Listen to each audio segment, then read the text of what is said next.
नमस्कार, स्वागत है आपका एएनबी न्यूज में और मैं हूं जुबैर खान। पाटीदार युवा नेता हार्दिक पटेल ने 2019 लोकसभा चुनाव से एन पहले कांग्रेस पार्टी का दामन थाम लिया था। जुलाई 2020 में उन्हें गुजरात कांग्रेस का कार्यकारी अध्यक्ष नियुक्त किया गया।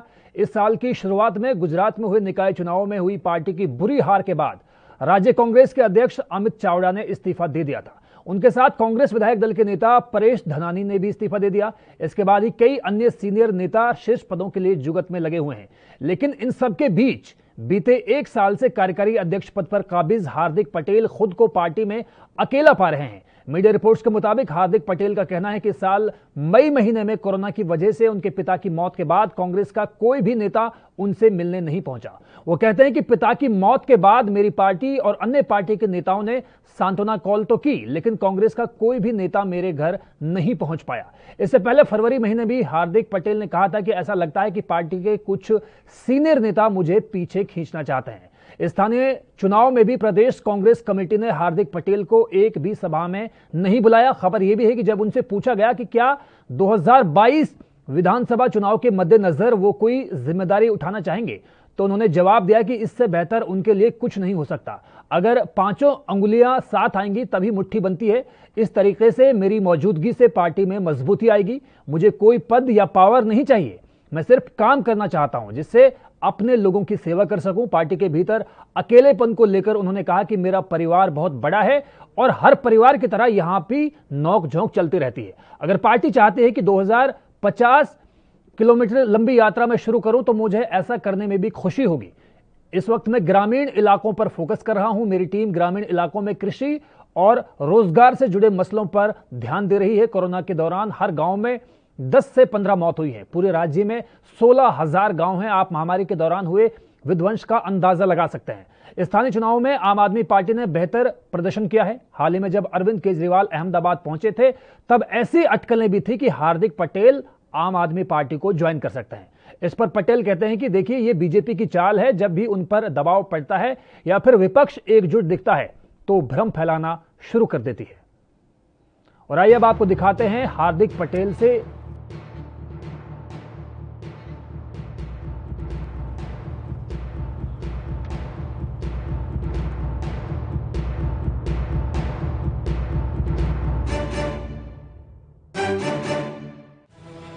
गुजरात कांग्रेस अंदरूनी कलह से जूझ रही है।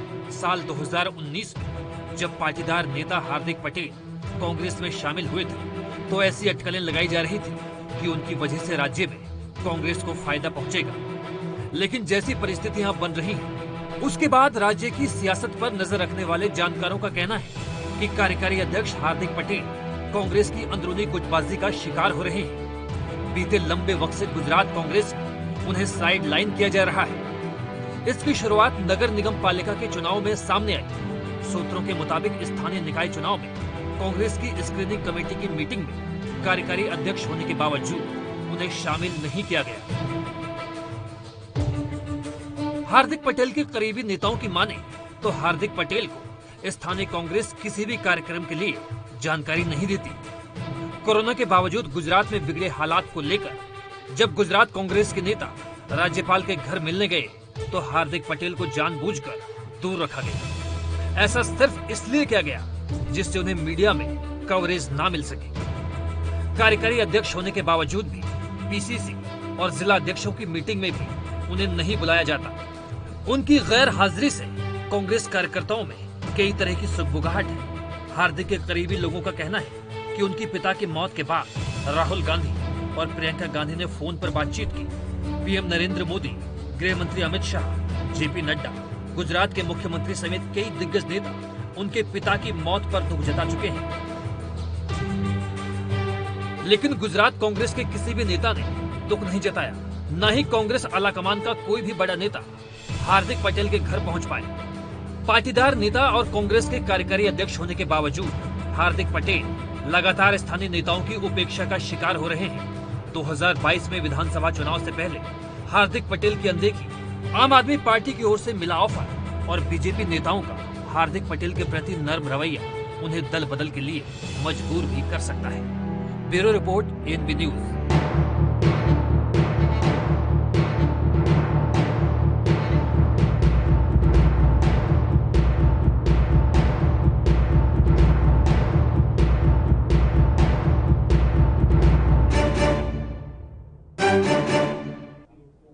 गुजरात प्रदेश कांग्रेस कमेटी के कार्यकारी अध्यक्ष हार्दिक पटेल को लेकर जितनी भी बारीकियां हमें समझनी हैं, जितनी भी अड़चनों को हमें समझना है और जितनी भी महीन चीजों को हमें देखना है, उसके लिए हमारे साथ तीन खास मेहमान इस वक्त हमारे साथ मौजूद हैं। हमारे साथ प्रदीप भटनागर जी मौजूद हैं, भारतीय जनता पार्टी के प्रवक्ता आप हैं। मिथुन सिंह अहिवार, प्रवक्ता इंडियन नेशनल कांग्रेस, हमारे साथ मौजूद हैं। और हमारे साथ फोन लाइन पर मौजूद हैं आम आदमी पार्टी के नेता अनूप कुमार पांडे। तो तीनों मेहमानों का सर सबसे पहले एनबी न्यूज में बहुत बहुत स्वागत है। मिथुन सिंह अहिवार, मैं आपके पास सबसे पहले सर आना चाहूंगा और सीधे तौर पर यही सवाल आपसे जानना चाहूंगा कि क्या वाकई हार्दिक पटेल को गुजरात में साइडलाइन किया जा रहा है? देखिए, आपने भी जिक्र किया कि उनको कार्यकारी अध्यक्ष हमारे प्रदेश का बनाया गया है। ये बहुत कुछ इंगित करता है कि नेक्स्ट लाइन ऑफ लीडरशिप में अगुवा वे ही रहेंगे।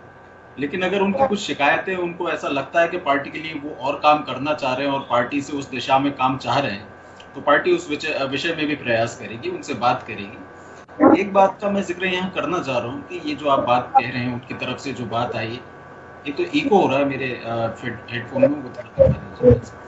ये जो बात कही जा रही है कि उन्होंने कहा कि उनके पिताजी की मृत्यु पर कोई नहीं आया, ये बात साफ कही कि कई सारे लीडर्स ने उनसे फोन पर बात की, सांत्वना दे पर क्यों नहीं आ पाई। ये आप सब जानते हैं, कोरोना के समय जो परिस्थितियां हैं उसमें ये बहुत ज़्यादा संभव नहीं हो पा रहा। लेकिन यदि ये भी उनकी शिकायत है तो हम हमारे परिवार के सदस्य हैं, घड़ी में हम सब उनके साथ हैं। जिस तरीके से अभी जैसे बीजेपी के राज्यसभा सांसद मिस्टर अभय उनका निधन हो गया था, उस समय भी ये ऐसी चीजें कही जा सकती है कि कोविड प्रोटोकॉल का सभी लोग पालन कर रहे हैं, सरकारों ने खुद ये गाइडलाइंस बनाई है। लेकिन फिर भी यदि उनकी समस्या है, उनको इस विषय में यदि दुख है, तो परिवार के वे सदस्य हैं, वो उन्होंने बात रखी इस बारे में, इस विषय में उनसे चर्चा की जाए। रही बात एक रेजिस्टेंस की कि वो ये बात कह रहे हैं, तो ऐसी बात नहीं है। उनको नगर निगम के चुनाव में बड़ा जिम्मा दिया गया था। लेकिन अब देखिए, ये भी एक संयोग है कि पाटीदार बाहुल इलाकों में भी हम लोग हारे। आम आदमी पार्टी ने अच्छा वहां परफॉर्म किया, भारतीय जनता पार्टी का भी वहां डिक्लाइन हुआ, थोड़ा सा कांग्रेस का भी वहां डिक्लाइन हुआ। तो अगले समय में वे यदि पार्टी के लिए काम करना चाहते हैं, तो पार्टी की भी ये मंशा है, वे आए और मजबूती से पार्टी को स्ट्रेंथ देने का काम करें। उन्होंने अगर ये कहा है वे ग्रामीण इलाकों में जाना चाहते हैं, तो उनका स्वागत है। उनके लिए एक रूपरेखा बनाई जाएगी कि ग्रामीण इलाकों में जाकर के वे सभी वर्ग के लोगों को इकट्ठा करें। इसकी बाबत उनको जिम्मेदारी आने वाले समय में दी जाएगी। पार्टी इस पर विचार कर रही है। मिथुन जी, आपने जवाब दिया, लेकिन इसके बाद में दोबारा मैं सवाल आपसे जरूर करूंगा। प्रदीप भटनागर जी भी हमारे साथ मौजूद है, हमारे साथ अनूप कुमार पांडे आम आदमी पार्टी के नेता भी जुड़े हुए हैं। लेकिन फिलहाल एक ब्रेक के लिए रुकते हैं, जरूर फिर जल्द लौटते हैं।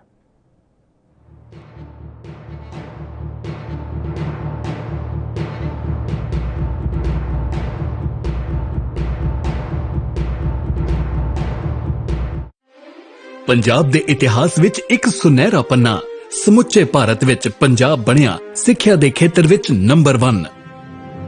ਭਾਰਤ ਸਰਕਾਰ ਨੇ ਐਲਾਨ ਕੀਤਾ ਕਿ ਅਨੁਸੂਚਿਤ ਜਾਤੀਆਂ, ਲੜਕੀਆਂ ਅਤੇ ਵਿਕਲਾਂਗ ਬੱਚਿਆਂ ਨੂੰ ਸਿੱਖਿਆ ਪ੍ਰਦਾਨ ਕਰਨ ਲਈ ਪੰਜਾਬ ਹੀ ਹੈ ਸਰਵ ਉੱਤਮ ਸੂਬਾ। ਨਾਲ ਹੀ ਇਹ ਵੀ ਘੋਸ਼ਣਾ ਕੀਤੀ ਕਿ ਸਿੱਖਿਆ ਦੇ ਬੁਨਿਆਦੀ ਢਾਂਚੇ ਦਾ ਭਾਰਤ ਭਰ ਵਿੱਚ ਹੈ ਪਹਿਲਾ ਸਥਾਨ। ਲੈਬੋਰੇਟਰੀਆਂ, ਕੰਪਿਊਟਰ ਲੈਬ, ਸਾਫ਼ ਪੀਣ ਦਾ ਪਾਣੀ, ਟਾਇਲਟ, ਕਲਾਸਰੂਮਾਂ ਦੀ ਗਿਣਤੀ, ਸਕੂਲ ਦਾ ਗਵਾਂਢ ਵਿੱਚ ਹੋਣਾ, ਇਹਨਾਂ ਸਭ ਮਾਪਦੰਡਾਂ ਵਿੱਚ ਪੰਜਾਬ ਨੇ ਸਮੁੱਚੇ ਸੂਬਿਆਂ ਨੂੰ ਪਿੱਛੇ ਛੱਡਿਆ। ਜੋ ਪੰਜਾਬ ਦਾ ਨਾਮ ਵਧ ਰਿਹਾ ਉਹ ਤੁਸੀਂ ਬਣਾਇਆ, ਤੁਸੀਂ ਸਾਰੇ ਟੀਚਰਾਂ ਨੇ। ਮੈਂ ਤੁਹਾਡੇ ਸਾਰਿਆਂ ਨੂੰ ਦਿਲੋਂ ਬਹੁਤ ਧੰਨਵਾਦੀ ਹਾਂ ਤੁਹਾਡਾ। ਪ੍ਰਿੰਸੀਪਲ, ਹੈਡਮਾਸਟਰ ਤੇ ਟੀਚਰਾਂ ਦੀ ਉਪਲਬਧਤਾ, ਵਿਦਿਆਰਥੀਆਂ ਅਤੇ ਟੀਚਰਾਂ ਦੀ ਹਾਜ਼ਰੀ, ਸਕੂਲ ਵਿੱਚ ਦੁਪਹਿਰ ਦਾ ਭੋਜਨ, ਪਾਰਦਰਸ਼ਤਾ ਨਾਲ ਟੀਚਰਾਂ ਦੀ ਭਰਤੀ ਨਾਲ ਪੰਜਾਬ ਦਾ ਸੂਬਾ ਬਣਿਆ ਦੇਸ਼ ਦਾ ਮੋਹਰੀ। ਬੱਚਿਆਂ ਦਾ ਸਕੂਲ ਵਿੱਚ ਦਾਖਲਾ, ਪੜ੍ਹਾਈ ਛੱਡ ਚੁੱਕੇ ਬੱਚਿਆਂ ਨੂੰ ਦੁਬਾਰਾ ਸਕੂਲ ਵਿੱਚ ਪੜਾਉਣਾ, ਬੱਚਿਆਂ ਨੂੰ ਪੜ੍ਹਾਈ ਛੱਡਣ ਤੋਂ ਰੋਕਣਾ, ਇਹਨਾਂ ਮਾਪਦੰਡਾਂ ਵਿੱਚ ਵੀ ਪੰਜਾਬ ਨੇ ਹਾਸਲ ਕੀਤਾ ਪਹਿਲਾ ਸਥਾਨ। ਅਸੀਂ ਹੁਣ ਪਹੁੰਚ ਗਏ ਹਾਂ ਪਹਿਲੇ ਨੰਬਰ ਤੇ। ਹੁਣ ਆਪਾਂ ਪਹਿਲੇ ਨੰਬਰ ਤੋਂ ਉਤਰਨਾ ਨਹੀਂ, ਉੱਥੇ ਹੀ ਰਹਿਣਾ ਹੈ ਔਰ ਉੱਥੇ ਹੀ ਤਗੜੇ ਰਹਿਣਾ ਹੈ। ਪੰਜਾਬ ਸਰਕਾਰ ਰੱਖੇ ਤੁਹਾਡੇ ਬੱਚਿਆਂ ਦਾ ਖਿਆਲ।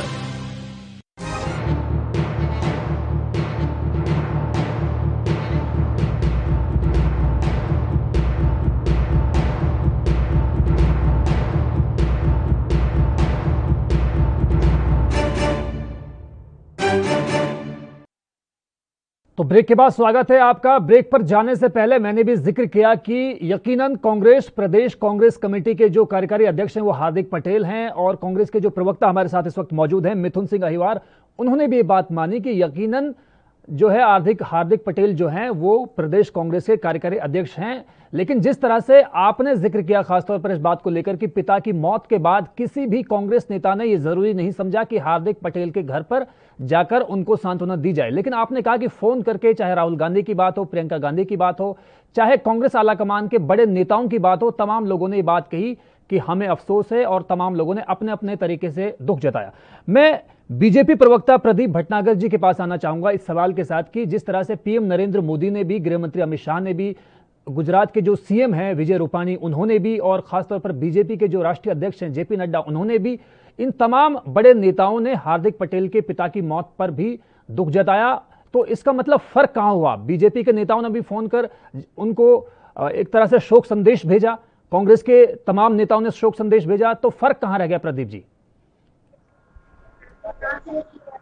आपने मेरे से पूछा है ना? जी सर। हाँ, देखिए बहुत धन्यवाद आपने। देखिए सबसे बड़ी चीज है इंसानियत। कभी भी आदमी की इंसानियत जो है ना खत्म नहीं होनी चाहिए।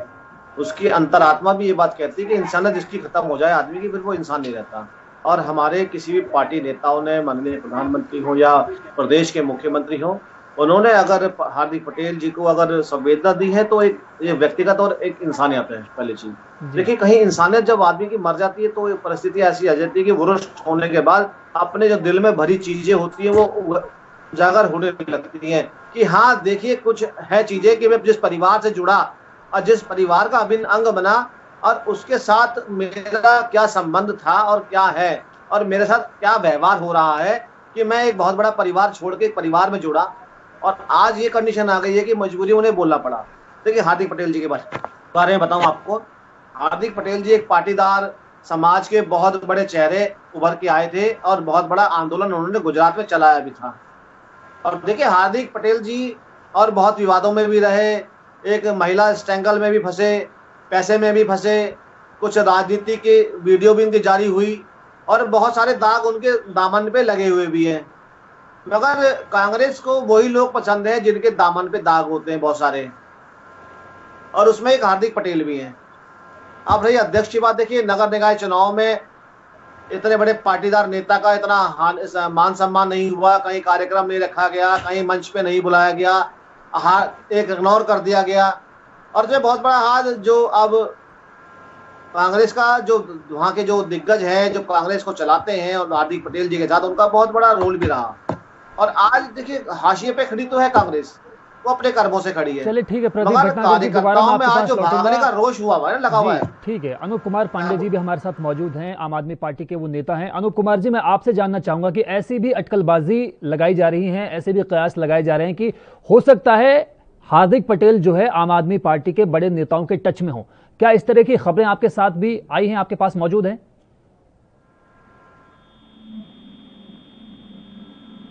अनूप कुमार पांडे जी, अनूप कुमार पांडे जी, क्या आप मेरी आवाज सुन पा रहे हैं? मैं दोबारा मिथुन जी आपके पास आना चाहूंगा। कांग्रेस पार्टी को आप बारीकी से देखते हैं, कांग्रेस पार्टी की हर गतिविधि पर आपकी नजर रहती है। अगर हम तीन इन बड़े चेहरों की बात करें जिसमें हार्दिक पटेल का नाम शामिल है, जिसमें अल्पेश ठाकुर मौजूद हैं, जिसमें जिग्नेश मेवानी मौजूद हैं।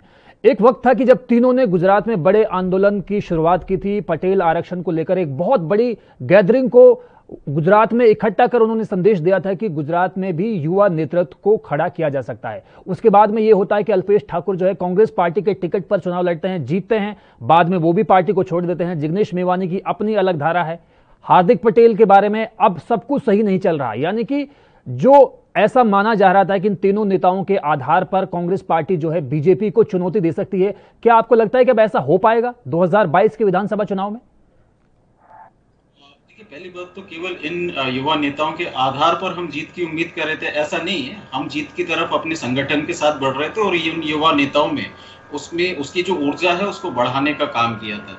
आपने एक नेताजी की बात कही जो हमारी पार्टी से चले गए, तो उनका हश्र भी हमने देखा, वो बुरी तरह हारे थे उसके अगले चुनाव में। मतलब जो कांग्रेस की विचारधारा के साथ थे, जब तक थे तो जनता को भी उनका समर्थन मिल रहा था।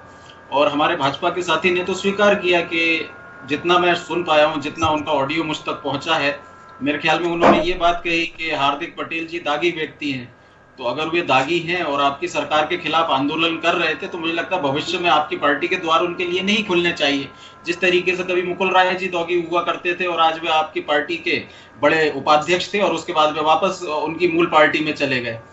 तो समय के आधार पर भारतीय जनता पार्टी ये जरूर करती है कि किस व्यक्ति को दागी कहना है, किस व्यक्ति को नादागी कहना है, और समय पड़ने पर उनको अपनी पार्टी में भी ले लेती है।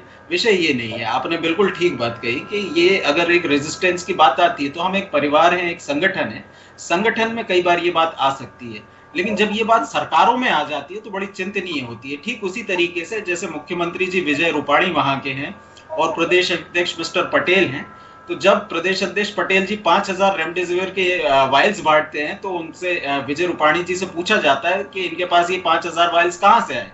तो विजय रूपाणी जो मुख्यमंत्री जी मुख्यमंत्री रहते हुए कह देते हैं कि मुझे जानकारी नहीं है कि वायल्स कहां से आए, आप पटेल साहब से ही पूछे। तो इस तरीके का रेजिस्टेंस जब पार्टी में आता है तब बड़ी समस्या हो जाती है। एक बात हमारे भाजपा के साथी ने और कही कि मानवता के आधार पर हमारे पार्टी के नेताओं ने उनके पिताजी के शोक पर श्रद्धांजलि व्यक्त की। अच्छी बात है, स्वागत किया जाना चाहिए, लेकिन आपकी ही पार्टी के सांसद अभय भारद्वाज जी जो कि गुजरात से सांसद थे, जब उनका निधन हो जाता है तब भी यदि इस तरीके की मानवता दिखाई जाती तो ज्यादा मानवीय चेहरा आपका सामने आता है।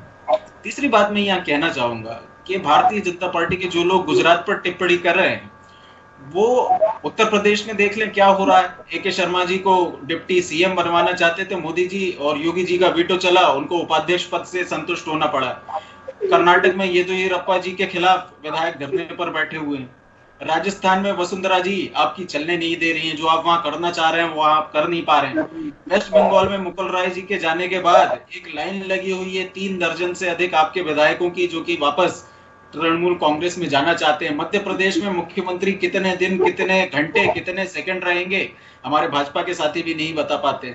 तो यदि इन सब बातों पर आपका ध्यान है तो एक संगठन के तौर पर इन पर भी ध्यान देना चाहिए, और सबसे ज्यादा आपका ध्यान गुजरात की सरकार पर होना चाहिए जहां पर एक कोविड अस्पताल में आग लग जाती है, 18 पेशेंट्स मारे जाते हैं, 2 नर्सेस कोविड मारी अस्पतालों जाती के है। बारे में भी जिक्र करेंगे, कोरोना की बातचीत होगी हमारी, लेकिन फिलहाल मैं अनूप कुमार पांडे जी से ये सवाल जरूर लेना चाहूंगा। अनूप कुमार पांडे जी, आप आम आदमी पार्टी के नेता हैं, अब खबरें ये आ रही हैं कि अरविंद केजरीवाल ने दौरा भी किया है गुजरात प्रदेश का, आम आदमी पार्टी के कई दफ्तर भी खोले जा चुके हैं गुजरात प्रदेश में, और ऐसा माना जा रहा है कि 2022 के लिए आम आदमी पार्टी ने पूरी तरह से कमर कस ली है। लेकिन जिस तरह से देखा जाए जो निकाय चुनाव हुए हैं उसमें आम आदमी पार्टी ने खास तौर पर बेहतर परफॉर्मेंस किया है, तो इसके पीछे की बड़ी वजह आप क्या मानते हैं? क्योंकि पाटीदार मतदाताओं की वोटिंग परसेंटेज जो है वो भी आम आदमी पार्टी के खाते में आया है।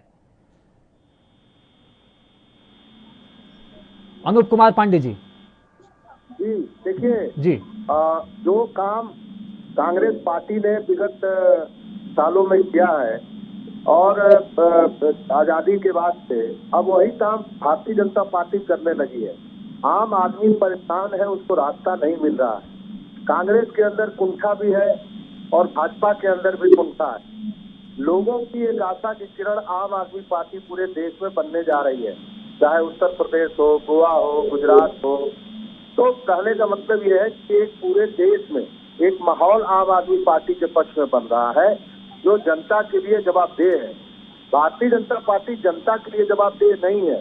महंगाई हो, बिजली हो, पानी हो, रोजगार हो, इस पर चारों खाने चित हुई है भारतीय जनता पार्टी। तो ये कोई बड़ी बात नहीं है। प्रदीप जी आऊंगा मैं आपके पास जी। आम आदमी पार्टी का रुख कर रहे हैं। मैं तो देख रहा हूँ कि हर क्षेत्र के, हर देश के हर कोने से लोगों की उम्मीद की किरण आम आदमी पार्टी है। तो कोई बहुत बड़ी बात नहीं है ये, क्योंकि सारे लोगों का जो मॉडल है देश के अंदर पूरा समाज ने देखा है। जैसे गुजरात मॉडल 7 साल से लोग देख रहे हैं। गुजरात मॉडल पूरी तरीके से फेल है। आर्थिक मोर्चे पे भी फेल है, कोरोना प्रबंधन पर फेल है, बेरोजगारी पे फेल है। चलिए ठीक है अनूप कुमार पांडे जी, मैं सीधा सवाल आपसे ये जानना चाहूंगा कि हार्दिक पटेल क्या आम आदमी पार्टी में आने वाले दिनों में शामिल हो सकते हैं? देखिए कुछ भी हो सकता है, मैं ये नहीं कर सकता हूँ कि शामिल हो सकते हैं कि नहीं हो सकते हैं, लेकिन इतना जरूर कर सकता हूँ कि गुजरात का जो मतदाता है, गुजरात के जो नेता हैं, चाहे विपक्ष से हो चाहे पक्ष से हो, वहाँ के मॉडल से पूरी तरीके से नाराज है। और पूरा गुजरात, मैं बता रहा हूँ, पूरा गुजरात घुटन महसूस कर रहा है, क्योंकि भारतीय जनता पार्टी सिर्फ हवा और हवा फैलाई है, धरती पे वहाँ कोई काम नहीं हुआ है। वहाँ पे गुजरात बदलाव चाहता है और मैं देख रहा हूँ कि कांग्रेस बदलाव करने में फेल रही है। कांग्रेस के अंदर करंट नहीं है, राहुल गांधी जी का व्यक्तित्व में करंट नहीं है, कांग्रेस पार्टी अपने अंदरूनी कला से परेशान है।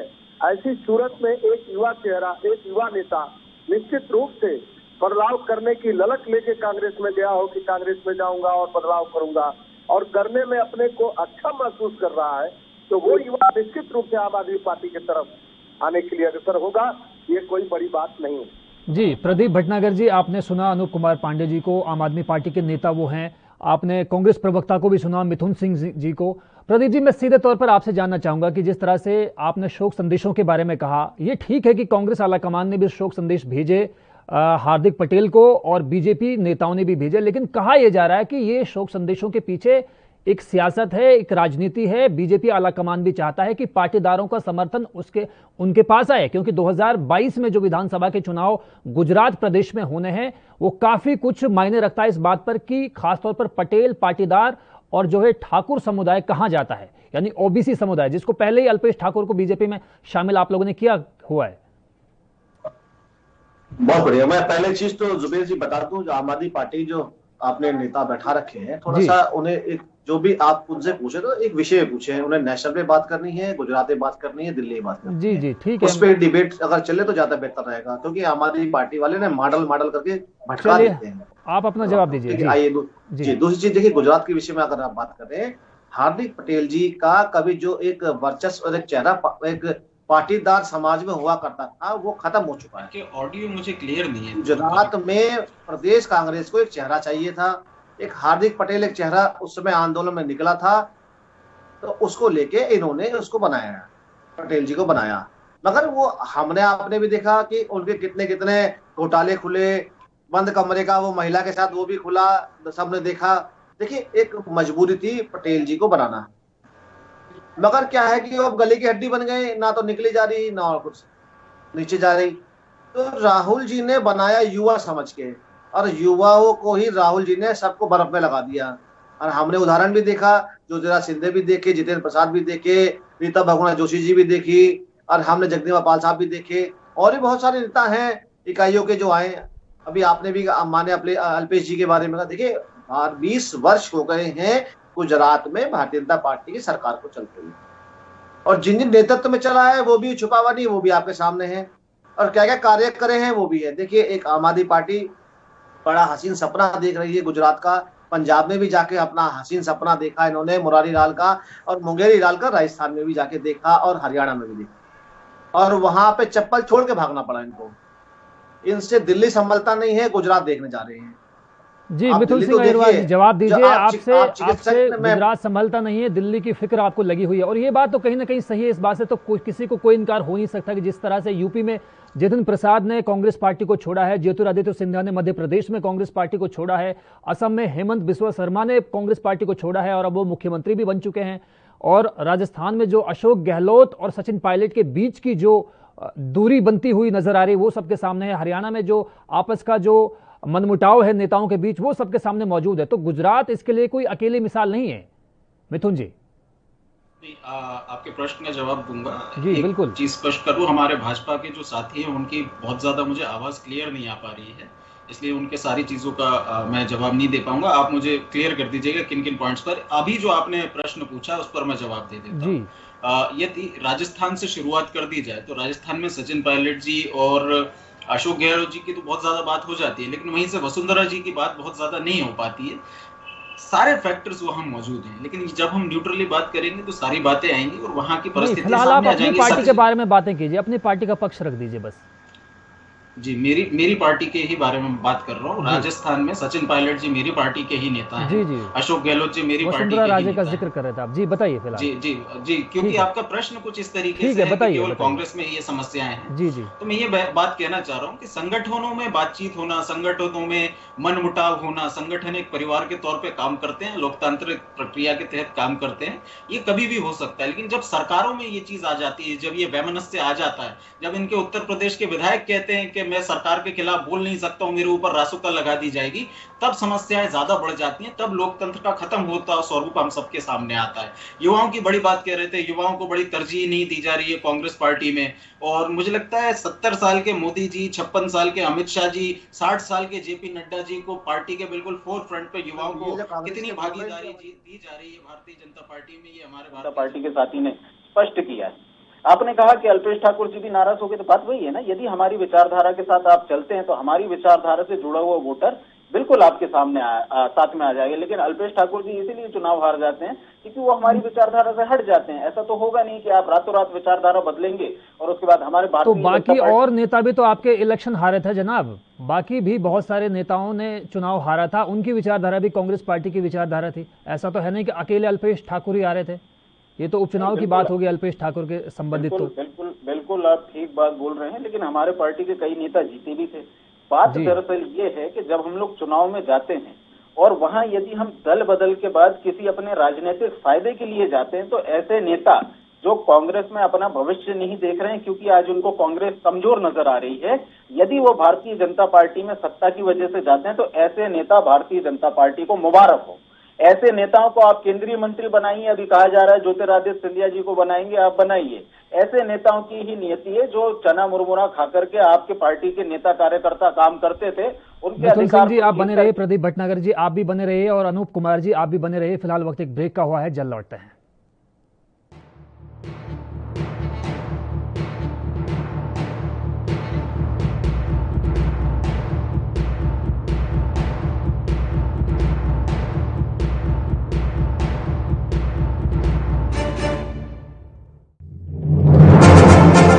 ਅੱਜ ਪੰਜਾਬ ਸਕੂਲੀ ਸਿੱਖਿਆ ਵਿੱਚ ਪੂਰੇ ਦੇਸ਼ ਵਿੱਚ ਪਹਿਲੇ ਨੰਬਰ ਤੇ ਆਇਆ ਹੈ। ਅੱਜ ਸਾਡੇ ਪੰਜਾਬ ਦੇ ਸਰਕਾਰੀ ਸਕੂਲਾਂ ਦੇ ਨਤੀਜੇ ਬਾਕੀਆਂ ਨਾਲੋਂ ਸ਼ਾਨਦਾਰ ਆ ਰਹੇ ਨੇ। ਜੋ ਪੰਜਾਬ ਦਾ ਨਾਮ ਵਧ ਰਿਹਾ ਉਹ ਤੁਸੀਂ ਬਣਾਇਆ, ਤੁਸੀਂ ਸਾਰੇ ਟੀਚਰਾਂ ਨੇ। ਮੈਂ ਤੁਹਾਡੇ ਸਾਰਿਆਂ ਨੂੰ ਦਿਲੋਂ ਬਹੁਤ ਧੰਨਵਾਦੀ ਹਾਂ ਤੁਹਾਡਾ। ਤੇ ਇਹ ਸਭ ਮੁਮਕਿਨ ਹੋਇਆ ਬੱਚਿਆਂ ਤੇ ਅਧਿਆਪਕਾਂ ਦੀ ਮਿਹਨਤ ਤੇ ਕੈਪਟਨ ਅਮਰਿੰਦਰ ਸਿੰਘ ਦੀ ਅਗਵਾਈ ਵਾਲੀ ਪੰਜਾਬ ਸਰਕਾਰ ਦੀਆਂ ਕੋਸ਼ਿਸ਼ਾਂ ਸਦਕਾ। ਸਿੱਖਿਆ ਦਾ ਪੱਧਰ ਉੱਚਾ ਚੁੱਕਦੇ ਹੋਏ ਸਰਕਾਰੀ ਸਕੂਲਾਂ ਨੂੰ ਸਮਾਰਟ ਬਣਾਇਆ, ਜਿਹਦੇ ਵਿੱਚ ਪ੍ਰੋਜੈਕਟਰ ਕਲਾਸਰੂਮ, ਡਿਜੀਟਲ ਲਾਇਬ੍ਰੇਰੀਆਂ ਬਣਾਈਆਂ ਗਈਆਂ। ਕੋਰੋਨਾ ਕਾਲ ਵਿੱਚ ਵਿਦਿਆਰਥੀਆਂ ਦੀਆਂ ਆਨਲਾਈਨ ਕਲਾਸਾਂ ਸੰਬੰਧੀ ਹਰ ਜ਼ਰੂਰੀ ਪਹਿਲੂ ਨੂੰ ਯਕੀਨੀ ਬਣਾਇਆ। ਕੈਪਟਨ ਦੀ ਅਗਵਾਈ ਵਾਲੀ ਪੰਜਾਬ ਸਰਕਾਰ ਦੀਆਂ ਇਹਨਾਂ ਕੋਸ਼ਿਸ਼ਾਂ ਸਦਕਾ ਅੱਜ ਪੰਜਾਬ ਦੇ ਸਰਕਾਰੀ ਸਕੂਲਾਂ ਤੇ ਇੱਥੋਂ ਦੀ ਮਿਆਰੀ ਸਿੱਖਿਆ ਦੀਆਂ ਮਿਸਾਲਾਂ ਹਰ ਕੋਈ ਦੇ ਰਿਹਾ ਹੈ। ਅਸੀਂ ਹੁਣ ਪਹੁੰਚ ਗਏ ਹਾਂ ਪਹਿਲੇ ਨੰਬਰ ਤੇ। ਹੁਣ ਆਪਾਂ ਪਹਿਲੇ ਨੰਬਰ ਤੋਂ ਉਤਰਨਾ ਨਹੀਂ, ਉੱਥੇ ਹੀ ਰਹਿਣਾ ਹੈ ਔਰ ਉੱਥੇ ਹੀ ਤਗੜੇ ਰਹਿਣਾ ਹੈ। ਸਿੱਖਿਆ ਦਾ ਮਿਆਰ ਵਧਾਇਆ, ਸਰਕਾਰੀ ਸਕੂਲਾਂ ਨੂੰ ਨੰਬਰ 1 ਬਣਾਇਆ।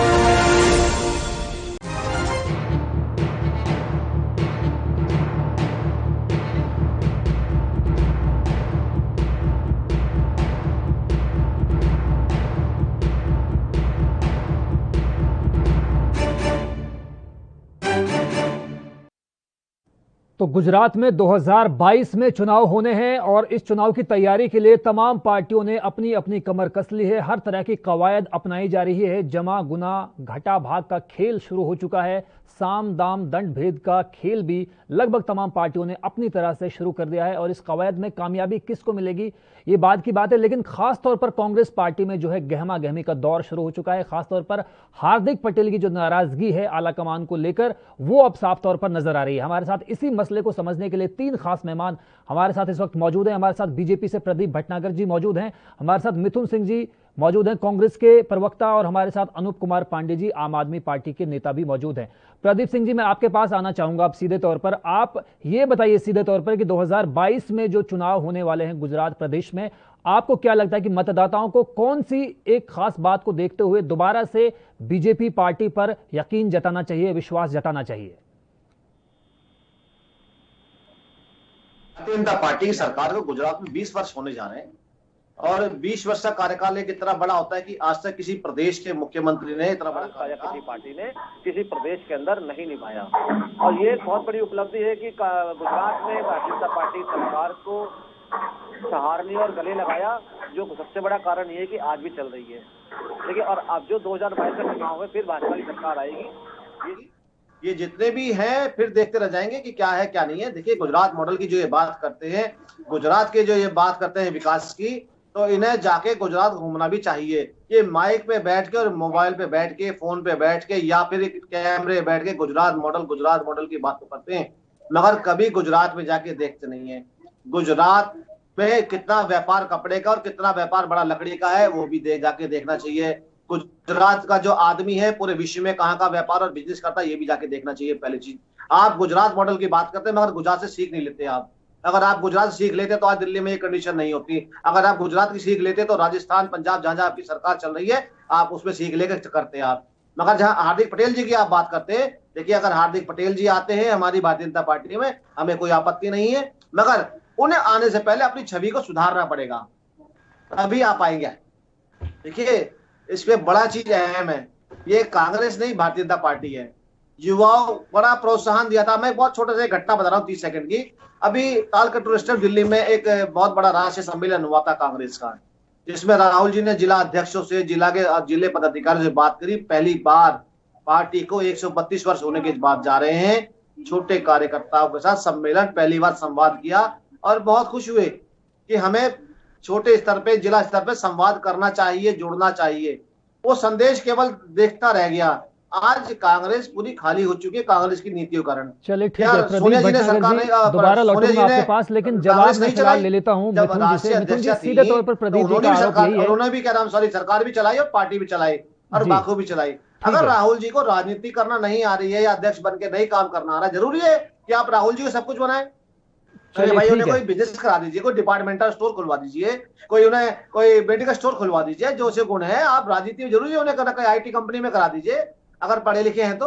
चलिए ठीक है प्रदीप जी, दोबारा लौटूंगा आपके पास। गैर जिम्मेदार नेता तो हालांकि देखो सभी पार्टियों में मौजूद हैं, इसमें तो कहीं किसी को कोई इनकार हो नहीं सकता। लेकिन मिथुन सिंह जी, मैं आपके पास सीधे तौर पर आना चाहूंगा कि जिस तरह से प्रदीप जी ने सीधे तौर पर कहा है कि गैर जिम्मेदारी से जिस तरीके से उन्होंने पद का निर्वहन किया है हार्दिक पटेल ने, और वो एक मजबूरी के तहत कांग्रेस आलाकमान ने उनको पद सौंपा था, लेकिन वो पद के साथ न्याय नहीं कर पाते, और शायद इसीलिए उन्होंने तंज भी कसा है कि अगर अपनी इमेज को सुधारते हैं तो बीजेपी में भी उनका वेलकम है।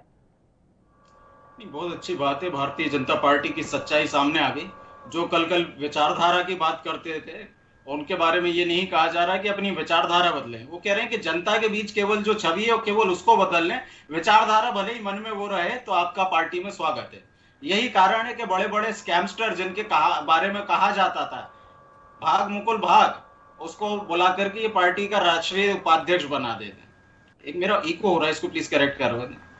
दूसरी बात मैं ये बोल रहा हूँ, यदि चुनाव हारने के आधार पर किसी व्यक्ति को कोई दुकान खुलवा देनी चाहिए तो मोदी जी को वापस जाकर के चाय पकौड़े की दुकान खोल लेनी चाहिए, क्योंकि अभी 5 राज्यों के चुनाव में 3 वो हारे हैं और बुरी तरीके से हारे हैं। बंगाल का रिजल्ट किसी से छुपा नहीं है। लेकिन कांग्रेस भी तो हारी है बुरी तरह से, कांग्रेस भी हारी। पश्चिम बंगाल में कांग्रेस कहीं नहीं, असम में खत्म हो गई, और आपको पता ही है कि तमिलनाडु में जिस तरह से उन्होंने गठबंधन किया उसकी वजह से उसकी साख बच गई थोड़ी बहुत। नहीं, ठीक बात आप कह रहे हैं, हम लोग भी हारे हैं, ये लोग भी आ रहे हैं, लेकिन यहाँ जो वो डबल इंजन का जो मॉडल चलाया जाता है कि केंद्र में भी हमारी सरकार है, राज्य में भी हम आपको सरकार दे देंगे, उसका जो परफॉर्मेंस है उसके ऊपर जनता का रेफरेंडम है कि आप ना केंद्र में परिस्थितियां संभाल पा रहे हैं ना आप राज्य में आने के लायक हैं। कांग्रेस तो इस समय एक डिक्लाइन की स्थिति में है। मैं मानता हूं हम लोग कमजोर हैं, आगे जाकर के हमको जनता का भरोसा जीतना है, लेकिन जो लोग केंद्र में बैठे हुए जो ये मानते हैं कि उनके पास जनता का भरोसा है, ये उनके मुंह पे करारा तमाचा जनता की तरफ से है कि 5 में से 3 राज्य में आप खुद ही मान रहे हैं कि हम कमजोर हैं, यकीनन आपको मजबूत होना पड़ेगा। लेकिन एक सवाल मैं आपसे जरूर पूछना चाहूंगा कि इसी साल के शुरू में जो निकाय चुनाव हुए थे उसमें करारी शिकस्त आपको झेलनी पड़ी। गुजरात कांग्रेस के अध्यक्ष अमित चावड़ा और कांग्रेस विधायक दल के जो नेता थे परेश धनानी, उन्होंने भी इस्तीफा दे दिया। यानी बात सिर्फ हार्दिक पटेल तक ही सीमित नहीं है, बात पूरे प्रदेश कांग्रेस जो कमेटी है गुजरात में वहां तक पहुंच चुकी है। दोनों बड़े नेताओं का निकाय चुनाव के बाद इस्तीफा देना, यह क्या संकेत देता है? कैसी तैयारी है गुजरात में इलेक्शन के लिए आप लोगों की? देखिए, निकाय चुनाव में आम आदमी पार्टी ने कई जगह हमारे वोट काटे थे, इस बात को मैं स्वीकार करता हूं। वो तो काटेगी, अपना वो काम कर रहे हैं वोट, वो ये तो कोई जवाब नहीं हुआ ना सर, वो तो अपना काम कर रहे हैं, आप अपना काम कीजिए। जवाब दे रहा हूँ, यदि आप पूरी बात सुन पाएंगे तो जवाब मेरा मिल पाएगा। लेकिन जब विधानसभा चुनावों की बात आती है तो ये वही भारतीय जनता पार्टी पिछले विधानसभा चुनाव में, जिसको हमने 99 के फेर में बांध दिया था, 100 सीटें ये लोग क्रॉस नहीं कर पाए थे। यदि 10-12 सीटें इनकी हमारे पास आ जाती तो बिल्कुल परिणाम उलट होते और गुजरात जैसे गृह राज्य में ये लोग हार जाते, जहां से ये बड़े मजबूत होने का दावा करते हैं और जहां से अमित शाह जी और नरेंद्र मोदी जी भी आते हैं। तो पिछले बार जो हम लोग नहीं कर पाए थे, पिछले बार जो कुछ कसर रह गई थी, वो इस बार कसर को हम लोग पूरा करेंगे। चलिए, इस बार आप अपनी कसर को पूरा कर देंगे, लेकिन अनूप कुमार पांडे जी जरूर इस सवाल का जवाब देना चाहेंगे। अनूप कुमार पांडे जी, सीधे तौर पर मिथुन जी ये कह रहे हैं कि आम आदमी पार्टी ने हमारे वोट काटे हैं और इसी की वजह से हमें नुकसान पहुंचा है। आप क्यों काटते हैं कांग्रेस पार्टी के वोट?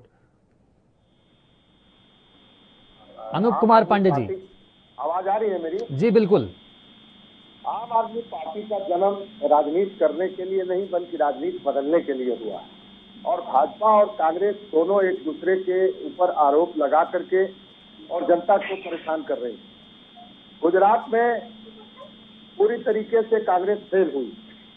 नरेंद्र मोदी जी के नेतृत्व में पूरे देश में सरकार चल रही है। जिन वादों को लेकर के वो आए थे, 2 करोड़ रोजगार देंगे, 100 स्मार्ट सिटी का क्या हुआ, गंगा मैया की सफाई का क्या हुआ, सबसे बड़ा मुद्दा महंगाई का। महंगाई से ये बहुत हल्ला मचाते थे, महंगाई से बोलते थे कि 100 दिन में महंगाई हम कम कर देंगे। आज नतीजा ये निकला है कि सरसों का तेल और शुद्ध घी दोनों बराबर होने जा रहा है और माइनस में जीडीपी जा रही है। व्यापारी अलग परेशान है। नोटबंदी से भारत में मंदी का दौर शुरू हुआ और आज तक लगातार जारी है। जनता कराह रही है और जनता बेहद परेशान। अनूप कुमार जी, ये सही है कि महंगाई जो है बेलगाम हो चुकी है, लेकिन मैं ये जी, जो गुजरात मॉडल की एक बात करते थे, वो गुजरात मॉडल पूरे देश में प्रचार किया गया, तो जनता तो यही मानेगी ना कि गुजरात मॉडल का मतलब है सीबीआई लगा दो, ईडी लगा दो, विरोधियों को जेल में डाल दो। आम आदमी पार्टी के संयोजक अरविंद केजरीवाल जी जो मुख्यमंत्री है दिल्ली के, उनके दफ्तर में भी छापा इन लोगों ने मारा सीबीआई के द्वारा। और पीड़ित और प्रताड़ित ये विपक्षियों को करते हैं, आवाज नहीं उठाने देते हैं। चलिए ठीक है अनूप कुमार पांडे जी, महंगाई को लेकर आपने तमाम बातें रखी, लेकिन जो मिथुन सिंह अहिरवार हैं, कांग्रेस के जो नेता हमारे साथ इस वक्त पैनल में मौजूद भी हैं, वो सीधे तौर पर आरोप ये लगा रहे हैं कि आम आदमी पार्टी जो है कांग्रेस पार्टी की वोटों को काट रही है प्रदेश में। तो इसको लेकर आपका रिएक्शन क्या है? देखिए, हम अभी आपसे मैंने बताया जी, कि आम आदमी पार्टी पूरे देश का आगे आने वाले दिनों में नेतृत्व करेगी। अटक से कटक तक, कश्मीर से कन्याकुमारी तक आम आदमी पार्टी फैल रही है और जनता तेजी से जुड़ रही है, क्योंकि जनता को उम्मीद है, क्योंकि केजरीवाल मॉडल असली देश के स्वतंत्रता संग्राम सेनानियों द्वारा जो उनकी चाहत थी आजादी के आंदोलन में, वो पूरा कर रही है। केजरीवाल कहाँ सीएम बनेंगे? पंजाब बनेंगे, हरियाणा बनेंगे, गुजरात बनेंगे? चलिए कोई बात नहीं, प्रदीप जी आप उनको जवाब देने दीजिए। सुनिए, देखिए, आम आदमी पार्टी दिल्ली में 3 बार सरकार बनाई और जनता वहां खुश है। आम आदमी पार्टी उत्तर प्रदेश में इतनी तेजी से यहाँ लोग जुड़ रहे हैं, उठ चुके हैं। सबका मॉडल देख लिया गया है, कांग्रेस का मॉडल, भाजपा का मॉडल, छोटे छोटे राज्यों में और भी लोगों की मॉडल देख लिया गया है। अब देश की जनता अरविंद केजरीवाल जी को देखना चाहती है, क्योंकि यह पार्टी सिर्फ आम आदमी के लिए बनी है, आम आदमी से उद्धार करने के लिए बनी है। और जो भय, भूख और भ्रष्टाचार मिटाने भाजपा आई थी, जो ये दे के जा रही है, आप किसी भी मोर्चे पे भाजपा को देख लीजिए, कोरोना के प्रबंधन पर देख लीजिए, महंगाई पे देख लीजिए, बेरोजगारी पे देख लीजिए, और राजनीति की दिशा और दशा को और वर्ष में ले जा रही है। पूरे देश को आर्थिक मुद्दे पर और महंगाई पर चर्चा करनी चाहिए, तो भाजपा अब सरकार बनाने पर चर्चा कर रही है। उसकी मीटिंग सिर्फ सत्ता में जाने के लिए होती है, जातिवाद को और बढ़ावा देने के लिए होती है, धर्म के नाम पर रोटी सेकने की होती है। उत्तर प्रदेश में भाजपा के नेता चंदे में व्यस्त हैं और चंदा लेकर के चोरी कर रहे हैं, इस पर भाजपा जवाब नहीं दे रही है। तो सब मिला के कहने का मतलब है कि आम आदमी की सोच ये है कि आपने चंदा दिया था, आपने चंदा दिया था, संजय सिंह ने चंदा दिया था। नहीं, आपने चंदा दिया, संजय सिंह ने चंदा दिया था। प्रदीप भटनागर जी, चंदा तो कोई भी दे सकता है, चंदा तो आप भी दे सकते हैं, मैं भी दे सकता हूँ, कोई भी देश का नागरिक चंदा देने में सक्षम है। ये चिंदी चोर जो बैठे हैं आम आदमी पार्टी के, ये झूठों का चंदा लेके, ये इन्होंने कभी राम मंदिर के विषय में ना इन्होंने कभी हाथ जोड़ के नमन करा और ना ही कभी इन्होंने आज तक एक रुपया कर दिया, और आज ये फालतू आज ये बोल के अरे राम मंदिर का निजी मामला है, आप तो क्या दिखा रहे हैं? अगर आप जाइए पूछने के लिए आप बिल्कुल भी कैमरे राम मंदिर के ऊपर नहीं। प्रदीप भटनागर जी, राम मंदिर निजी मामला कैसे हुआ? अगर शंका है चंदे पे तो आप कोर्ट जाइए, RTI लगाइए, चाहिए शर्म नहीं आ रही है जी, मुझे शर्म नहीं आ रही है। अगर आप राम मंदिर के विषय बात करेंगे तो, अगर आप राम मंदिर के विषय बात करेंगे तो मैं आपको बता रहा हूँ, आपको मैं आप जाइए, आप RTI लगाइए, आप जो है ऑन एयर बात नहीं करेंगे, कैमरे पर नहीं बोलेंगे, आपको तले नहीं है आपके पास, झुकला चुके हैं। प्रदीप भटनागर जी और अनूप कुमार पांडे जी, दोनों आप लोग सही में रखिए, कायदे से बातें सुनिए एक दूसरे की, तभी कोई जवाब दे पाएंगे आप लोग। देखिए, आप आम आदमी पार्टी की बात करते हैं, आपने इसका मॉडल आपने देख लिया, कितने नेता कितने प्रवक्ता है क्योंकि आम आदमी पार्टी के, मैं सवाल करता हूँ करते हैं, जब आप पूछिए इनसे, आप मॉडल की बात करते हैं, आप दिल्ली को तबाह कर दिया, बर्बाद कर दिया, दिल्ली को बनाने जा रहे थे आप, दिल्ली को खा रहे हजारों करोड़ रुपए खा रहे फूल नाम पे, कहाँ जाना चाहिए, लाख रुपए की कहाँ जाना चाहिए, झूठ बांध रखा है इन्होंने, दिल्ली को और अंबानी को देश बेचने वाले बात करते हैं यहाँ पे गुजरात में, अदानी अंबानी के नाम देश गिरवी कर दिए, आप 26,000 करोड़ सारा सामान बेच दिए, पेट्रोल और चलिए ठीक है। प्रदीप भटनागर जी, अनूप कुमार पांडे जी, हमारे देश में एक दूसरे सियासी दलों का एक दूसरे पर आरोप लगाने की जो परंपरा है वो तो बहुत पुरानी है। खैर, मैं आपके पास लेकिन आना चाहूंगा प्रदीप भटनागर जी, जिस तरह से निकाय चुनाव में, इस बात से आपको भी इनकार नहीं होना चाहिए, नहीं होगा कि आम आदमी पार्टी ने पहले के मुकाबले प्रदर्शन तो बेहतर किया है। अगर अकेले हम सूरत नगर निगम की बात करें तो 26 सीटें जीतकर ये दिखा दिया है आम आदमी पार्टी ने, आपकी पार्टी को भी और कांग्रेस पार्टी को भी, कि उनका भी अब जनाधार प्रदेश में बन रहा है और 2022 में चुनाव होने वाले जो हैं उसके लिए आम आदमी पार्टी भी दस्तक देने के मूड में है। जुबेर जी, जी जुबेर जी, जी मेरी आवाज आ रही है आपकी? जी सर, जी बिल्कुल, बोलिए आप। दोहरी रणनीति ना अपनाएं जी। जब आम आदमी पार्टी किसी एलिगेशन पे बात कर रही थी तो आपने कहीं उनकी जबान नहीं पकड़ी बोलने के लिए जी। नहीं सर, मैं तो दोनों की बातें, दोनों ही की बातें बोल रहा हूँ, ऐसी कोई बात नहीं है जी। आप बताइए सर।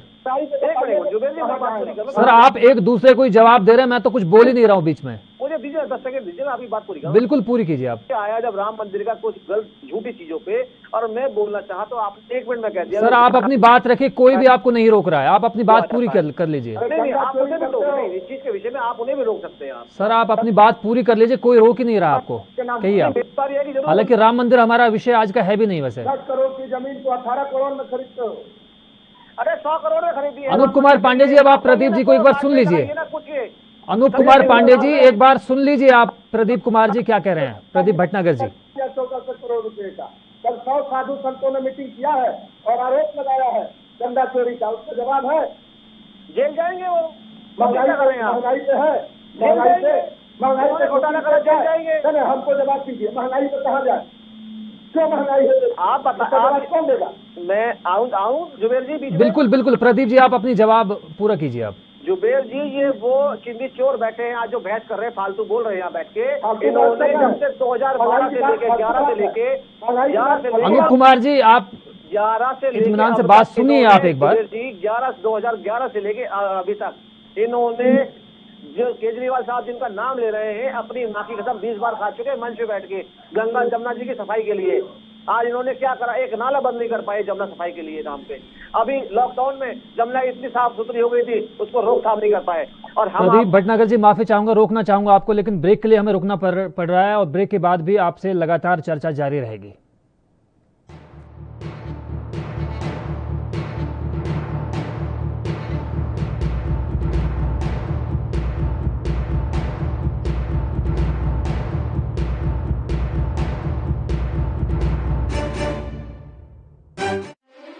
ਪੰਜਾਬ ਦੇ ਇਤਿਹਾਸ ਵਿੱਚ ਇੱਕ ਸੁਨਹਿਰਾ ਪੰਨਾ, ਸਮੁੱਚੇ ਭਾਰਤ ਵਿੱਚ ਪੰਜਾਬ ਬਣਿਆ ਸਿੱਖਿਆ ਦੇ ਖੇਤਰ ਵਿੱਚ ਨੰਬਰ 1। ਭਾਰਤ ਸਰਕਾਰ ਨੇ ਐਲਾਨ ਕੀਤਾ ਕਿ ਅਨੁਸੂਚਿਤ ਜਾਤੀਆਂ, ਲੜਕੀਆਂ ਅਤੇ ਵਿਕਲਾਂਗ ਬੱਚਿਆਂ ਨੂੰ ਸਿੱਖਿਆ ਪ੍ਰਦਾਨ ਕਰਨ ਲਈ ਪੰਜਾਬ ਹੀ ਹੈ ਸਰਵ ਉੱਤਮ ਸੂਬਾ। ਨਾਲ ਹੀ ਇਹ ਵੀ ਘੋਸ਼ਣਾ ਕੀਤੀ ਕਿ ਸਿੱਖਿਆ ਦੇ ਬੁਨਿਆਦੀ ਢਾਂਚੇ ਦਾ ਭਾਰਤ ਭਰ ਵਿੱਚ ਹੈ ਪਹਿਲਾ ਸਥਾਨ। ਲੈਬੋਰੇਟਰੀਆਂ, ਕੰਪਿਊਟਰ ਲੈਬ, ਸਾਫ਼ ਪੀਣ ਦਾ ਪਾਣੀ, ਟਾਇਲਟ, ਕਲਾਸਰੂਮਾਂ ਦੀ ਗਿਣਤੀ, ਸਕੂਲ ਦਾ ਗਵਾਂਢ ਵਿੱਚ ਹੋਣਾ, ਇਹਨਾਂ ਸਭ ਮਾਪਦੰਡਾਂ ਵਿੱਚ ਪੰਜਾਬ ਨੇ ਸਮੁੱਚੇ ਸੂਬਿਆਂ ਨੂੰ ਪਿੱਛੇ ਛੱਡਿਆ। ਜੋ ਪੰਜਾਬ ਦਾ ਨਾਮ ਵਧ ਰਿਹਾ ਉਹ ਤੁਸੀਂ ਬਣਾਇਆ, ਤੁਸੀਂ ਸਾਰੇ ਟੀਚਰਾਂ ਨੇ। ਮੈਂ ਤੁਹਾਡੇ ਸਾਰਿਆਂ ਨੂੰ ਦਿਲੋਂ ਬਹੁਤ ਧੰਨਵਾਦੀ ਹਾਂ ਤੁਹਾਡਾ। ਪ੍ਰਿੰਸੀਪਲ, ਹੈਡਮਾਸਟਰ ਤੇ ਟੀਚਰਾਂ ਦੀ ਉਪਲਬਧਤਾ, ਵਿਦਿਆਰਥੀਆਂ ਅਤੇ ਟੀਚਰਾਂ ਦੀ ਹਾਜ਼ਰੀ, ਸਕੂਲ ਵਿੱਚ ਦੁਪਹਿਰ ਦਾ ਭੋਜਨ, ਪਾਰਦਰਸ਼ਤਾ ਨਾਲ ਟੀਚਰਾਂ ਦੀ ਭਰਤੀ ਨਾਲ ਪੰਜਾਬ ਦਾ ਸੂਬਾ ਬਣਿਆ ਦੇਸ਼ ਦਾ ਮੋਹਰੀ। ਬੱਚਿਆਂ ਦਾ ਸਕੂਲ ਵਿੱਚ ਦਾਖਲਾ, ਪੜ੍ਹਾਈ ਛੱਡ ਚੁੱਕੇ ਬੱਚਿਆਂ ਨੂੰ ਦੁਬਾਰਾ ਸਕੂਲ ਵਿੱਚ ਪੜਾਉਣਾ, ਬੱਚਿਆਂ ਨੂੰ ਪੜ੍ਹਾਈ ਛੱਡਣ ਤੋਂ ਰੋਕਣਾ, ਇਹਨਾਂ ਮਾਪਦੰਡਾਂ ਵਿੱਚ ਵੀ ਪੰਜਾਬ ਨੇ ਹਾਸਲ ਕੀਤਾ ਪਹਿਲਾ ਸਥਾਨ। ਅਸੀਂ ਹੁਣ ਪਹੁੰਚ ਗਏ ਹਾਂ ਪਹਿਲੇ ਨੰਬਰ ਤੇ। ਹੁਣ ਆਪਾਂ ਪਹਿਲੇ ਨੰਬਰ ਤੋਂ ਉਤਰਨਾ ਨਹੀਂ, ਉੱਥੇ ਹੀ ਰਹਿਣਾ ਹੈ ਔਰ ਉੱਥੇ ਹੀ ਤਗੜੇ ਰਹਿਣਾ ਹੈ। ਪੰਜਾਬ ਸਰਕਾਰ ਰੱਖੇ ਤੁਹਾਡੇ ਬੱਚਿਆਂ ਦਾ ਖਿਆਲ।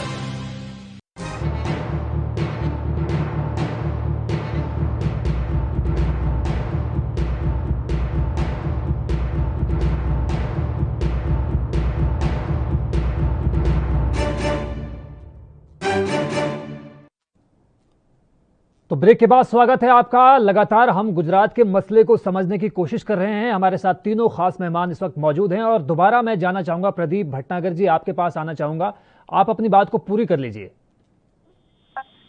मैं ये कहना चाह रहा था कि आप बिल्कुल आप जाइए गुजरात चुनाव लड़िए, आप हर मॉडल पे चुनाव लड़िए, कोई आपत्ति नहीं है। आप एक पार्टी है और आप एक जो लोगों को झुठला के, झूठ बोल के, उनके चंदा इकट्ठा करके, उनसे झूठ बोल के आप एक राजनीतिक पार्टी बन गए संस्था से, तो कोई दिक्कत नहीं है।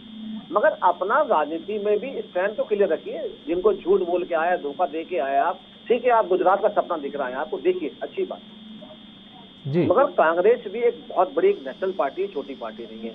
आपने बड़ी जल्दी एक आपसे दिल्ली इकाई संभाल ली जाती है, आप कांग्रेस पे आप कटाक्ष कर रहे हैं। आप मैं कहना चाह रहा था कि अगर आपको बिल्कुल गुजरात का भी सीएम बनने का सपना है, देखिए आपने पंजाब का भी देखा, गुजरात का भी, मगर आप दिल्ली में जो भी आपने काम किया आप उसके विषय में कभी नहीं बोलते। आप मॉडल तो हर चीज का बताते हैं। आपने शिक्षा का मॉडल बताया और शिक्षा मॉडल भी देख लिया, और स्वास्थ्य का मॉडल भी बताया। आम आदमी पार्टी ने बैठकर स्वास्थ्य का मॉडल कोरोना काल में देख लिया।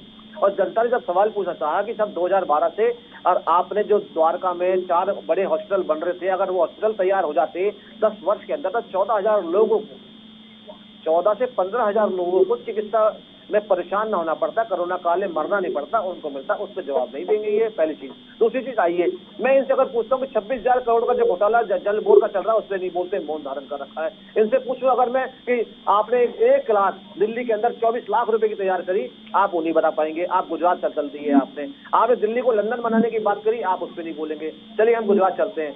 देखिए गुजरात बहुत बड़ा स्टेट है और गुजरात के अंदर इतना बड़ा व्यापार चलता है जो पूरा विश्व देखता है, पूरा विश्व इसे चलाता भी है, जाता भी है वहां से माल। इस चीज को भी आपको बता दूं मैं। आप गुजरात की मॉडल की बात करते हैं तो गुजरात से सीखना भी चाहिए कि वहाँ का जो व्यापारी है किस तरह काम करता है, किस तरह नहीं करता। ठीक है प्रदीप भटनागर जी, आपकी बात पूरी हो चुकी है जी, बताएं। जी शुक्रिया। मिथुन सिंह अहिरवार हमारे साथ मौजूद हैं, कांग्रेस के प्रवक्ता। सर मैं आपसे सीधे तौर पर ये जानना चाहूंगा कि दोबारा हम हार्दिक पटेल वाले मसले पर आना चाहेंगे। हार्दिक पटेल ने अभी हाल ही में एक इंटरव्यू में कहा था कि कांग्रेस के ही कुछ नेता हैं जो उन्हें पीछे धकेलना चाहते हैं, उनकी टांग खिंचाई एक तरह से कर रहे हैं, तो इसके बारे में क्या कहेंगे आप?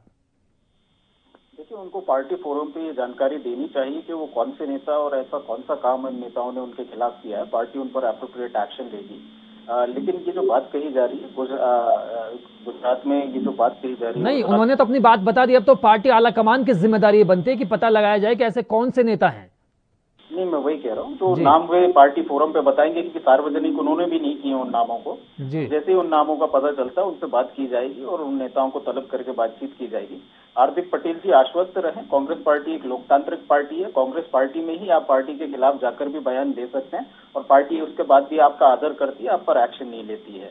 यदि वाकई में आपको कोई समस्या है तो पार्टी के परिवार के सदस्य होने के नाते आपसे बात की जाएगी और भविष्य में आपकी भूमिका को और कैसे प्रभावी बनाया जा सकता है पार्टी इस पर विचार करेगी।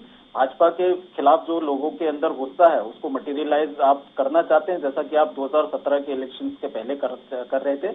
उसके लिए आपको क्या पद चाहिए, क्या इंफ्रास्ट्रक्चर फैसिलिटीज चाहिए, कौन सी संगठन की आपको शक्ति की किस दिशा में जाना है, उस सब पर हम लोग उनसे चर्चा करेंगे। उनको वो सभी शक्तियां दी जाएंगी ताकि जो जनता में भाजपा के खिलाफ माहौल बना है उसको साथ में संगठित होकर के हम लोग मटेरियलाइज कर पाएंगे और अगले चुनाव में जो 99 के फेर में भाजपा को बांधा था, 100 तक नहीं पहुंचने दिया था, अगले चुनाव में प्रयास होगा कि 50 के नीचे भाजपा की टैली आए और वहां बड़े बहुमत के साथ कांग्रेस पार्टी की सरकार आए, ऐसा हमारा सबका प्रयास रहेगा। हार्दिक पटेल जी उसमें एक महत्वपूर्ण भूमिका निभाएंगे। अच्छा मिथुन जी, जिस तरह से प्रदीप भटनागर जी ने एक मॉडल का जिक्र किया, गुजरात मॉडल की बात उन्होंने की, अनूप कुमार पांडे ने भी अपने डेवलपमेंट मॉडल की बात की, कांग्रेस के पास ऐसा मॉडल क्या है?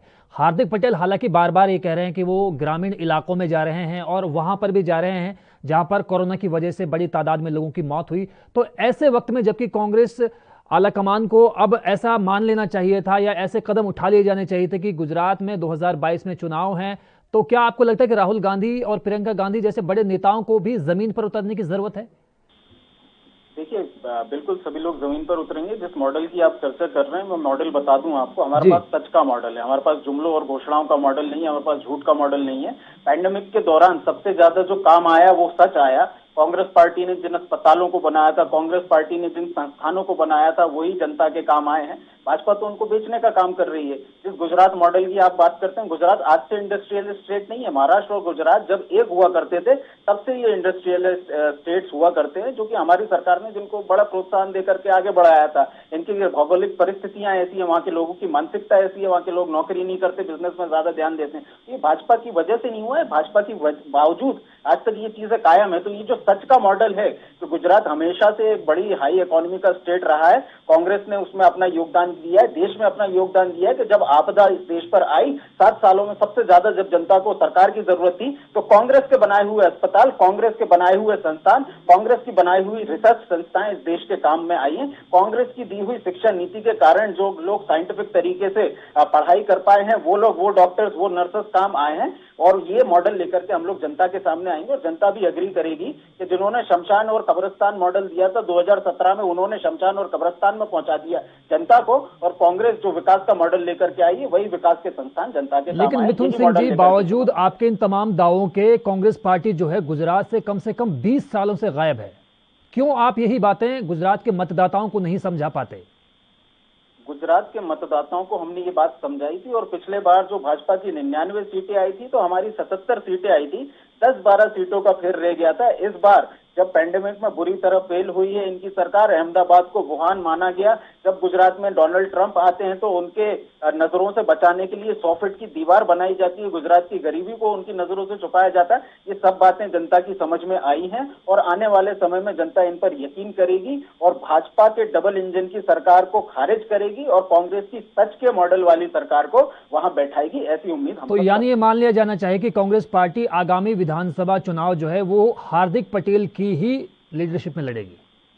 हार्दिक पटेल जी पार्टी के एक समर्पित कार्यकर्ता हैं, कार्यकारी अध्यक्ष हैं। कार्यकारी अध्यक्ष होने के नाते वो सेकंड लाइन ऑफ लीडरशिप के हमारे नेता हैं, वो हमारे भविष्य के नेता हैं। आने वाला चुनाव किसके मार्गदर्शन में लड़ा जाएगा वो पार्टी आने वाले समय पर तय करेगी। हार्दिक पटेल जी एक सदस्य के रूप में, एक नेता के रूप में, पार्टी के बड़े एक नेता के रूप में उसमें अपना योगदान देंगे। चलिए, अनूप कुमार पांडे जी के पास मैं आना चाहूंगा। अनूप कुमार पांडे जी, दोनों प्रवक्ताओं को जो है बहुत ध्यान से सुन रहे हैं, गौर से सुन रहे हैं। कांग्रेस प्रवक्ता को भी आपने सुना अनूप जी, और बीजेपी प्रवक्ता को भी आपने प्रदीप जी को सुना।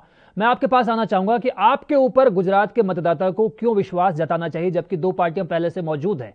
एक नया विकल्प आपने खड़ा करने की कोशिश की है और आप उसमें अब मजबूत होते हुए दिखाई भी दे रहे हैं, जिस तरह से कामयाबी आपने हासिल की है बीते निकाय चुनाव में। लेकिन आपके पास जो मॉडल है वो दोनों पार्टियों से अलग कैसे है? अनूप कुमार पांडे जी।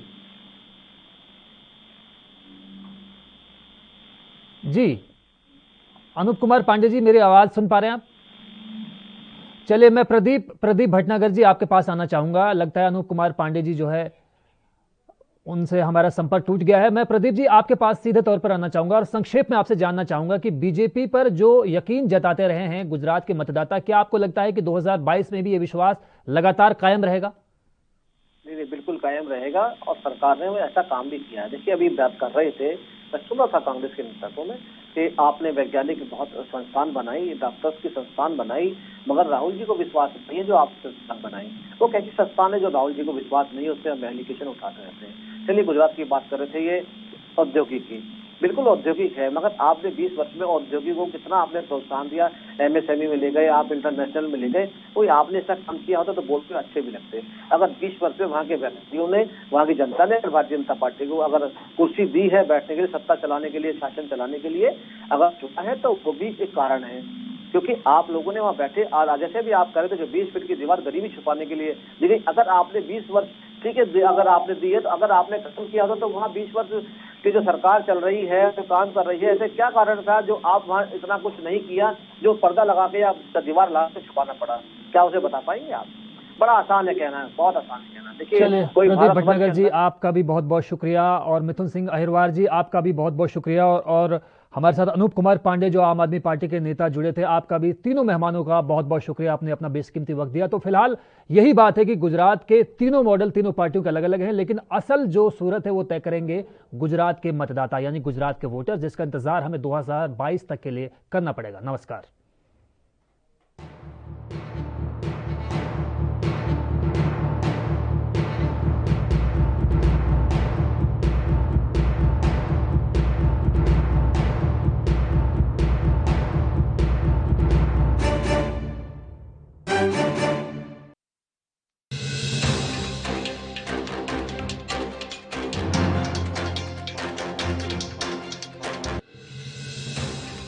सातवां योग दिवस आज, कई जगह कार्यक्रमों का आयोजन, पीएम मोदी ने किया संबोधन, कहा डॉक्टरों ने बनाया अपना सुरक्षा कवच। योग दिवस पर स्वामी रामदेव आचार्य बालकृष्ण ने हरिद्वार में किया योग, बच्चे भी कार्यक्रम में हुए शामिल। योग दिवस पर मेगा वैक्सीनेशन ड्राइव की शुरुआत, 18 साल के उम्र के हर एक नागरिक को मुफ्त वैक्सीन, यूपी, एमपी, हरियाणा समेत कई राज्यों में तैयारी पूरी। आज से कई राज्यों में मिल रही है छूट, उत्तर प्रदेश में खुलेंगे रेस्टोरेंट, दिल्ली में पब्लिक पार्क, उद्योगों को खोलने की भी मिली अनुमति। जम्मू कश्मीर के सोपोर में आतंक पर बड़ी चोट, लश्कर के टॉप आतंकी समेत 3 दहशतगर्द हुए ढेर।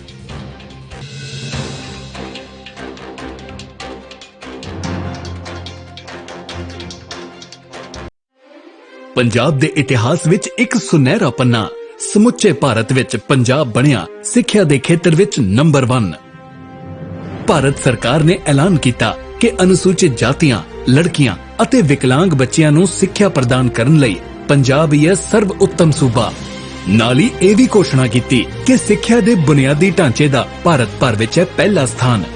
ਲੈਬੋਰੇਟਰੀਆਂ, ਕੰਪਿਊਟਰ ਲੈਬ, ਸਾਫ਼ ਪੀਣ ਦਾ ਪਾਣੀ, ਟਾਇਲਟ, ਕਲਾਸਰੂਮਾਂ ਦੀ ਗਿਣਤੀ, ਸਕੂਲ ਦਾ ਗਵਾਂਢ ਵਿੱਚ ਹੋਣਾ, ਇਹਨਾਂ ਸਭ ਮਾਪਦੰਡਾਂ ਵਿੱਚ ਪੰਜਾਬ ਨੇ ਸਮੁੱਚੇ ਸੂਬਿਆਂ ਨੂੰ ਪਿੱਛੇ ਛੱਡਿਆ। ਜੋ ਪੰਜਾਬ ਦਾ ਨਾਮ ਵਧ ਰਿਹਾ ਉਹ ਤੁਸੀਂ ਬਣਾਇਆ, ਤੁਸੀਂ ਸਾਰੇ ਟੀਚਰਾਂ ਨੇ। ਮੈਂ ਤੁਹਾਡੇ ਸਾਰਿਆਂ ਨੂੰ ਦਿਲੋਂ ਬਹੁਤ ਧੰਨਵਾਦੀ ਹਾਂ ਤੁਹਾਡਾ। ਪ੍ਰਿੰਸੀਪਲ, ਹੈਡਮਾਸਟਰ ਤੇ ਟੀਚਰਾਂ ਦੀ ਉਪਲਬਧਤਾ, ਵਿਦਿਆਰਥੀਆਂ ਅਤੇ ਟੀਚਰਾਂ ਦੀ ਹਾਜ਼ਰੀ, ਸਕੂਲ ਵਿੱਚ ਦੁਪਹਿਰ ਦਾ ਭੋਜਨ, ਪਾਰਦਰਸ਼ਤਾ ਨਾਲ ਟੀਚਰਾਂ ਦੀ ਭਰਤੀ ਨਾਲ ਪੰਜਾਬ ਦਾ ਸੂਬਾ ਬਣਿਆ ਦੇਸ਼ ਦਾ ਮੋਹਰੀ। ਬੱਚਿਆਂ ਦਾ ਸਕੂਲ ਵਿੱਚ ਦਾਖਲਾ, ਪੜ੍ਹਾਈ ਛੱਡ ਚੁੱਕੇ ਬੱਚਿਆਂ ਨੂੰ ਦੁਬਾਰਾ ਸਕੂਲ ਵਿੱਚ ਪੜਾਉਣਾ, ਬੱਚਿਆਂ ਨੂੰ ਪੜ੍ਹਾਈ ਛੱਡਣ ਤੋਂ ਰੋਕਣਾ, ਇਹਨਾਂ ਮਾਪਦੰਡਾਂ ਵਿੱਚ ਵੀ ਪੰਜਾਬ ਨੇ ਹਾਸਲ ਕੀਤਾ ਪਹਿਲਾ ਸਥਾਨ। ਅਸੀਂ ਹੁਣ ਪਹੁੰਚ ਗਏ ਹਾਂ ਪਹਿਲੇ ਨੰਬਰ ਤੇ। ਹੁਣ ਆਪਾਂ ਪਹਿਲੇ ਨੰਬਰ ਤੋਂ ਉਤਰਨਾ ਨਹੀਂ, ਉੱਥੇ ਹੀ ਰਹਿਣਾ ਹੈ ਔਰ ਉੱਥੇ ਹੀ ਤਗੜੇ ਰਹਿਣਾ ਹੈ। ਪੰਜਾਬ ਸਰਕਾਰ ਰੱਖੇ ਤੁਹਾਡੇ ਬੱਚਿਆਂ ਦਾ ਖਿਆਲ।